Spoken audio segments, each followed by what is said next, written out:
I've ever seen Peric's ever done. Unbelievable. Perfectly positioned. Pongracic supposedly touches the ball with a blade of hair. Then comes off a Portugal player. Then I think it was Sucic, I'm not He sure. went to Sucic. Kicks it to the left. Guardiol comes in, touches it and nets it in. Everyone is screaming. Flares are going off. But there's And that was just a boss now. Oh, it could have been everywhere.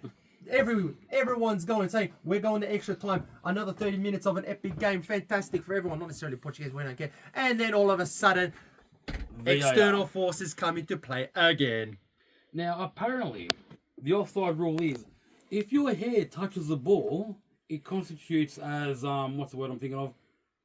Passing the ball along when the ball didn't change trajectory. The original spin was going through, but yet, for some reason, it puts us at a disadvantage. Yes. That you watch the feed, the trajectory does not change, even past Pongracic's head. There's no altering of the ball, no change in the spin, nothing. And then there's also a handball from a Portugal player. But before that handball, was it before or during, or doesn't matter, but it goes through and goes into Viega's head. Now, you can clearly see that it bounces off Viega's head. And basically from there, a deliberate, intentional act to the ball. We should reset now offside. Goes to Sucic, passes it to Guardiol, who actually deflected off the Portugal defender before he hit Guardiol, and then goes in the goal. FIFA rules out offside now because one, he hit the blade of hair because it registered on snicko, which is a cricket terminology. I'm surprising. When did this start? Because I know 4 years earlier they introduced stuff like that, and then all of a sudden they put a sensor in the ball. Maybe that's why the ball's going all over the place. Maybe, but then not only that, when you look at after the apparent snicko incident, saying that no, the Viega didn't intentionally hit the ball, that it was not played at, and therefore does not constitute offside. So it doesn't constitute onside. So basically, he's saying Sucic is offside. Still. So, but when you look at the snicko results, obviously FIFA don't know how to use the technology because it's not lined up with the actual video photograph. Yes. Because if it did hit the number 20, I can't remember his name now. Was it Pongracic? No. Markovic. No, Matanovic. Matanovic. Yeah, Matanovic. So if it came off Matanovic's head, then hit Viega's head, you would have had 2 spikes in the snicko. Yes. It only shows 1 spike. Correct. So based on that, how can he hit one but not the other? And one spike register and the other one don't. And that's a good question. I'll go to cricket. What cricket does is they have multiple angles at the same time and reviewing it frame by frame, and even then at the same time having their own snicko which analyzes any detection of sound frame by frame by frame, yes or no for out or whatever. This did not happen in the case of the match. But even in the snicko bar that they had there, it shows 1 peak. Not the 2. Not 2. So if there's if Matanovic did hit the ball intentionally or hit the ball intentionally with my millimeter of hair, it would have registered. But it didn't register as contact. No. So based on that, there are now a lot of unanswered questions for the technology that they're using. And with a decision like that, if you cannot 100% determine that there is enough information to overrule, you stick to the initial decision. Exactly. But in addition to that, another big one is why haven't the times on the snicko and the camera footage synced up in line? So you can see frame by frame, millisecond by millisecond to go through and actually double check if there was a recorded registered hit at that time. Obviously, they haven't done it correctly, and they may have doctored it. They could have. And also, it also plays into question the validity of the team in the VAR not doing their due diligence, and then the on-field referee doing the due diligence to make the final decision. Exactly. So it becomes a lot of a big problem now due to that matter. Now, because of that, unfortunately, we lost 2-1.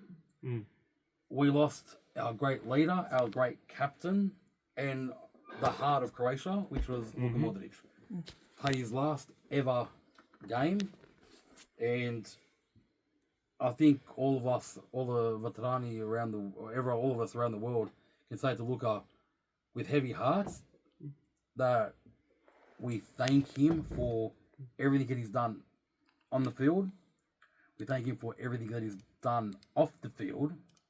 And we thank him for lifting up the Desportia around the world to a higher level with humility, with honor, with class, and with faith and respect.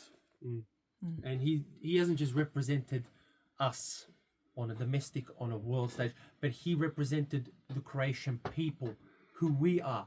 Because, like, we may be a small country, but we push far above our weight. We go above and beyond who we are as people, and he represented us and will forever represent us in such a positive light. Yeah. Amen to that. But in the way that it all went down, I mean, I wouldn't say it leaves a sour taste in the mouth considering how it was, but like everyone, the entire team, look at what you can hold their heads up high and saying they represented us proudly.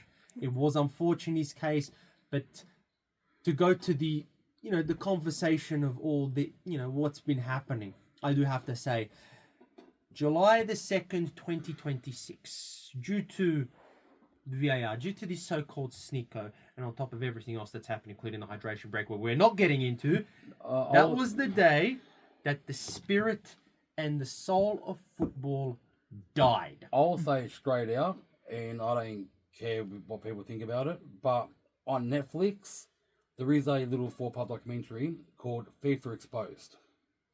And this FIFA Exposed documentary basically goes through all the corruption that FIFA has done since 1930.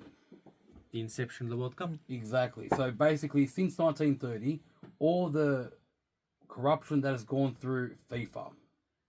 Now, they said they've cleaned it up since, this documentary came out when Sepp Blatter was still president at the time and just after he left. But honestly, I don't think that's occurred.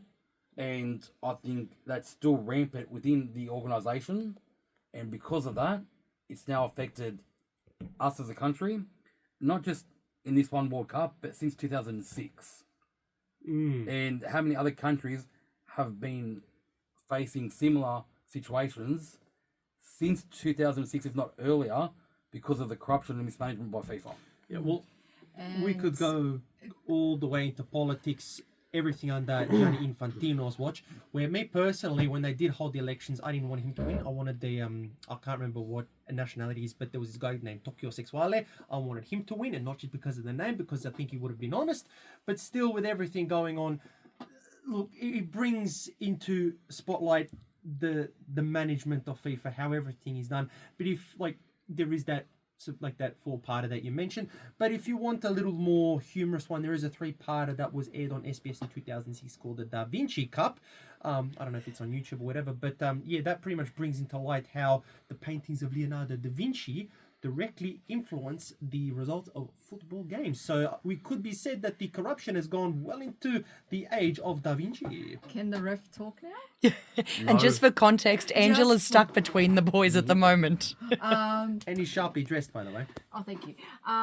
So to anyone, please watch the Netflix documentary, and also please watch the Da Vinci. What was it called The again? Da Vinci Cup. Da Vinci well, it's Cup. technically Fat Pizza presents the Da Vinci Cup. So, but that's a more of a humorous element and a take on the Da Vinci Code. If you want more information about how FIFA is managed. Yeah. And I think on that note, we're going to leave it there for a few moments.